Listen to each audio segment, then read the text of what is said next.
mwaramutse muraho neza mwese.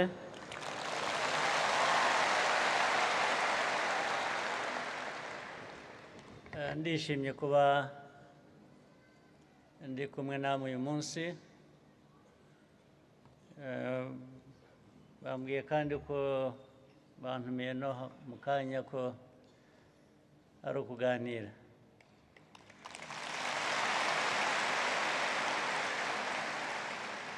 Niyo mpamvu ntari busome disikuru.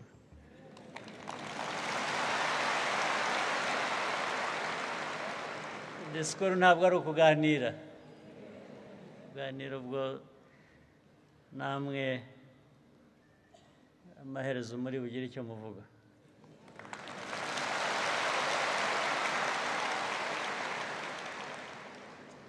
Ikinshimishije rero muri uku gutumirwa hano no guhura namwe hano,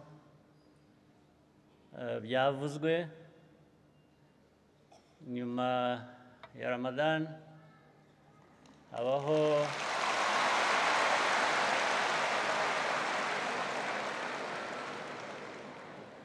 habaho kwishima, habaho gusangira, habaho gusabana, ari byo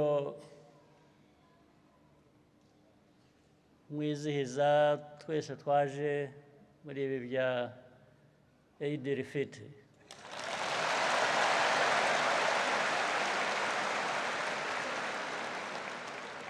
Ibyo rero bikaganisha noneho no ku mateka amwe yavuzwe hano,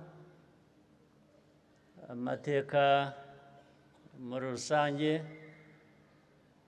y'amadini n'amatorero mu gihugu cyacu, harimo n'idini rya Islam.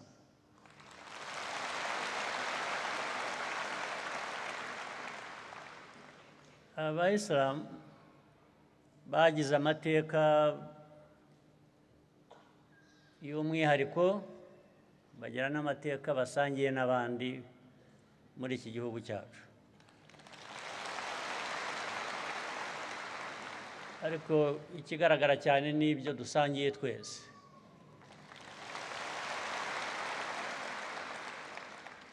Kuriya gutotezwa,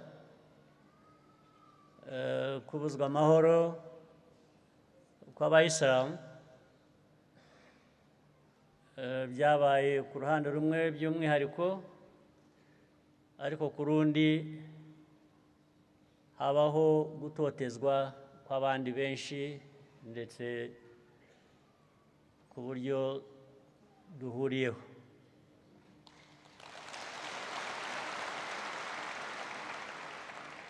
Ibi byose rero, impinduka yabaye mu gihugu cyacu n'impinduka zijyanye n'imiyoborere na politiki igihugu cyacu ubundi nyine cyari gikwiye kuba gifite, ariko cyabuze imyaka itari mikeya, myinshi cyane. Ubu rero ni inzira yo guhindura ubuzima, guhindura imiyoborere, guhindura amatwara, igihugu cy'u Rwanda kigatera imbere, abanyarwanda bose bafite uruhare, ntawe utotezwa, nk'uko bikwiye n'ubundi.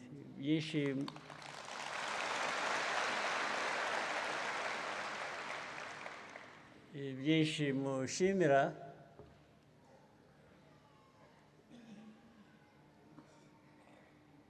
bishimirwa kubera ko bitari bihari, ariko ubundi iyo umuntu akoze igikwiriye kuba ari cyo gikorwa, ntabwo aba akwiriye kubishimirwa cyane, kuko niko bikwiriye kuba bigenda.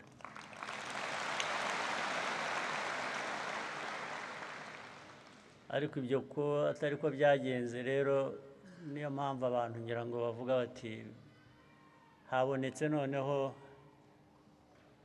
abakora ibikorwa bikwiriye ariko ibyo nabyo bigatuma byatwibutsa ko abantu bose bakwiriye kubigiramo uruhare, bakwiriye kubyitabira.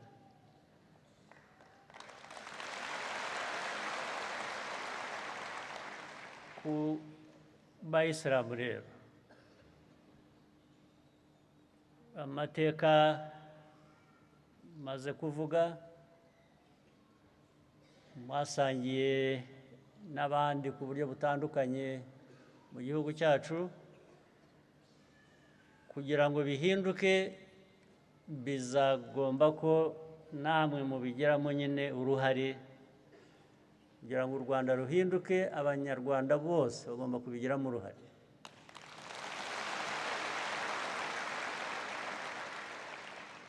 N'ibi by'amadini, kugira ngo minisitiri amaze kubivuga, n'abandi babanje kuvuga babitugejejeho, kumva ko tugomba gushyiraho uburyo amadini akwiriye kubakora. Nta nubwo ari amadini gusa, ariko ubu turavuga amadini n'ibindi wenda ndaza kubigeraho. Amadini n'amatorero, ibyo ashinzwe ubundi birumvikana, nta n'udakwiye kubishyigikira. Ariko kugira ngo bigende neza, muri ayo madini ubwayo n'amatorero ubwayo akwiye kubanza agakora neza, agakora ibikwiriye kuba bikorwa. Uburyo bwashyizweho n'inzego za leta kugira ngo ibyo bifate umurongo muzima, byari ukubuza abantu, ntabwo biri mu bayisilamu gusa, cyangwa ntibyabaye mu bayisilamu gusa, byabaye no mu yandi madini n'amatorero.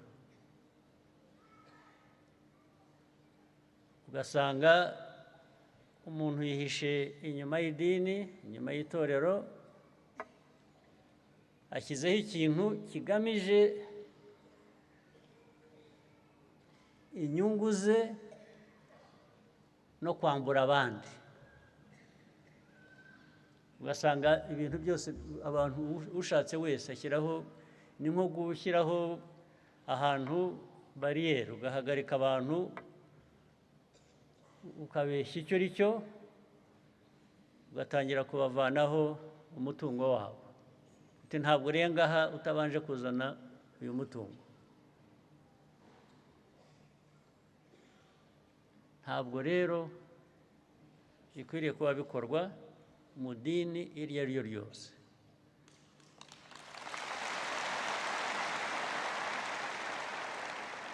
Ibyo bitandukanye no gutoteza amadini cyangwa amatorero. Iyo ushyira ibintu mu buryo, iyo babwira atari ku bundi ko tuzi ko idini riberaho cyangwa ryabayeho kugira ngo rigire rishya, rikora akazi k'inyigisho ko kugana abaturage, kubafasha nk'ibyo bavuze no mu bayisilamu mukora, mwashyizeho uburyo bufasha mu burezi, mu buzima, mu bintu bitandukanye. Ni ibyo nyine bikwiye kuba bikorwa. Ahubwo ntabwo ari ukwambura abantu, ntabwo ari ukwambura abantu ngo bibuze abantu ubuzima, bibambura ibyabo, abantu bake bikize aba aribo batera imbere. Ibyo byarabaye hose mu madini, hose no mu matorero. Twe niyo mpamvu twashyizeho uburyo nka leta yo kuvuga ngo ariko reka twumvikane namwe, ubundi hari ibikwiye kuba bikurikizwa, byubahwa kugira ngo akazi gakorwe neza. Ni ibihe tubyumvikaneho, hanyuma wa wundi ushinga idini mu gitondo rikirirwa risahura amanywa yose, byagera nimugoroba ukabura aho ririgitiye, ibyo ntabwo byose mwumva byaba mu bantu koko.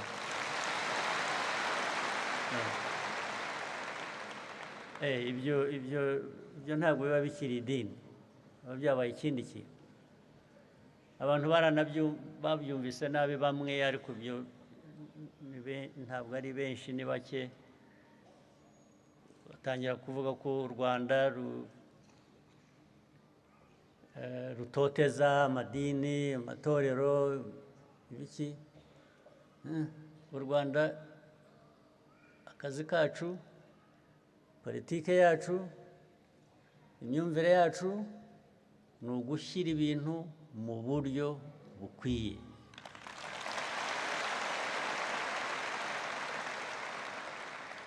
Ntawe tubuza amahoro na busa. Niyo mpamvu n'amateka y'abayisilamu twagejejweho cyangwa dusanzwe tuzi uko batotejwe mu mateka, ibyo byarahindutse, tuzakomeza kubihindura byanze bikunze.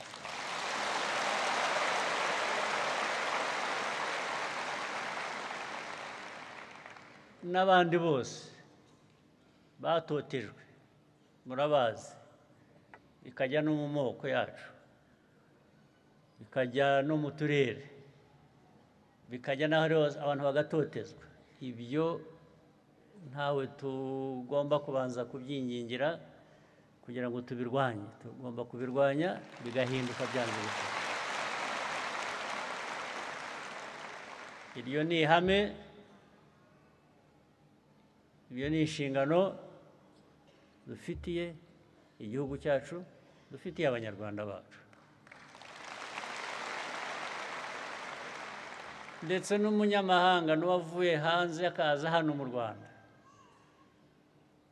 nawe agomba kumva ko akurikiza ubwo buryo bw'abanyarwanda bashyizeho kugira ngo ibintu bitungane, dutere imbere uko dushatse.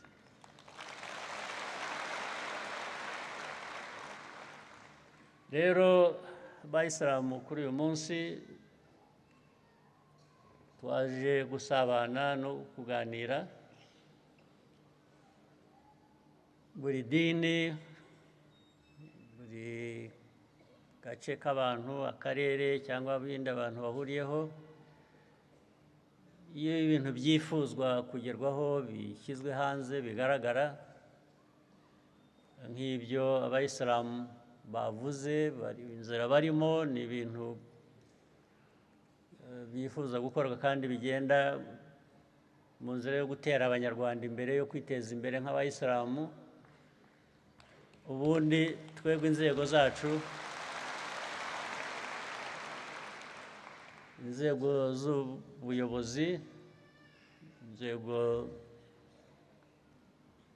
ziyobora iki gihugu, icyo tuba dushinzwe ni ukubatera inkunga uko bishoboka.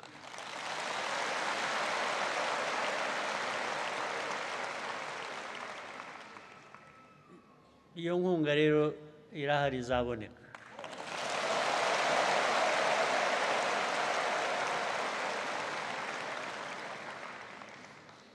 Izaboneka uko ishobotse.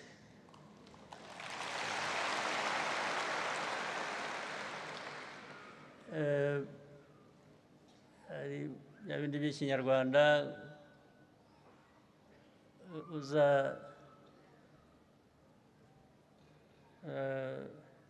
uzangaye gutinda.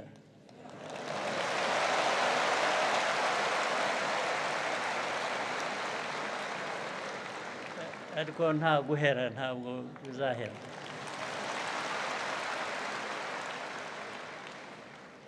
Ndabivuga nzi ko hari ibintu twigeze gusezerana, naje kumenya vuba aha ko bitakurikijwe uko byari bikwiye.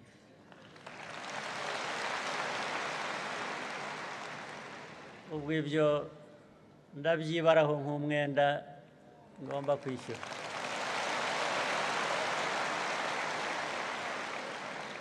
Hari ibyasezeranijwe ndetse kera muri 2011.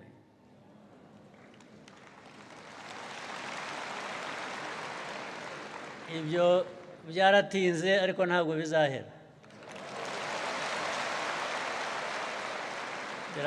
Biraza gukemuka vuba aha ngaha. Hari ngira ngo aho mwashakaga no kubaka inyubako zikubiyemo ibintu bitandukanye, ngira ngo zimwe mufite yabivuze.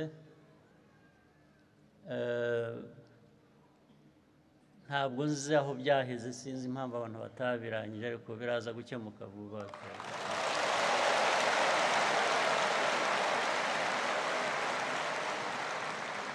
Bimwe nta nubwo bikomeye.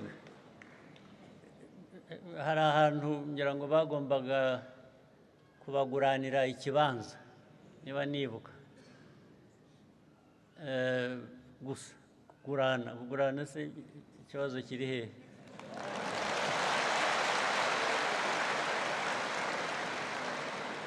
Ibyo nabyo bigatwara igihe kinini kimeze gute. Hanyuma indi nkunga irimo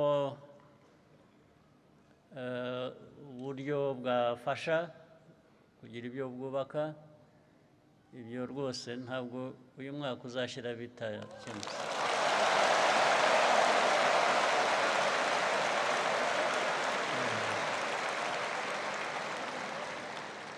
Ibyo biraza gukemuka, ntabwo nzagaruka hano mubinyishyuza.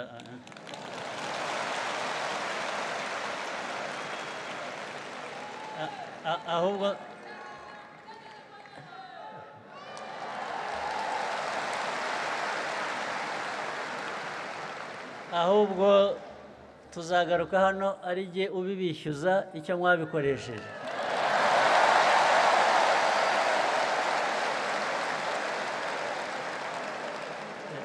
Nijye uzaba ubishyuza.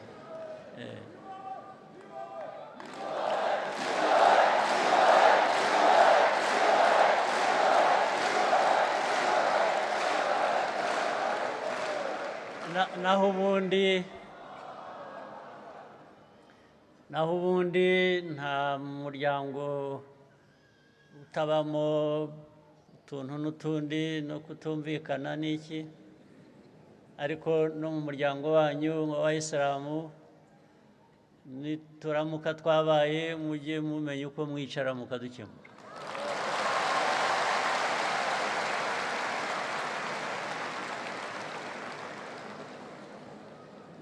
Hanyuma mukagira amahoro, mugatanga n'amahoro no ku bandi no ku gihugu. Ibyo kandi niko bikwiriye no mu yandi madini, no mu yandi matorero, no mu muryango nyarwanda. Dushaka umutekano, dushaka ubwumvikane, twifuza no kuba twatera imbere nyine bishingiye byubakiye aho ngaho.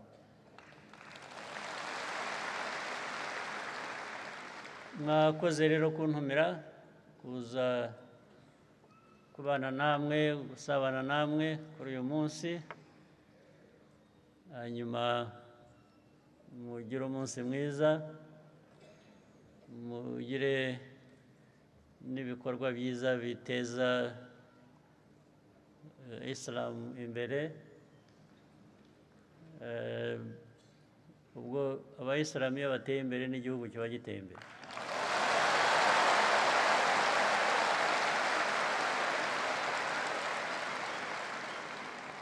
Mwakoze cyane rero, mugire umunsi mwiza. Murakoze cyane Nyakubahwa Perezida wa Repubulika.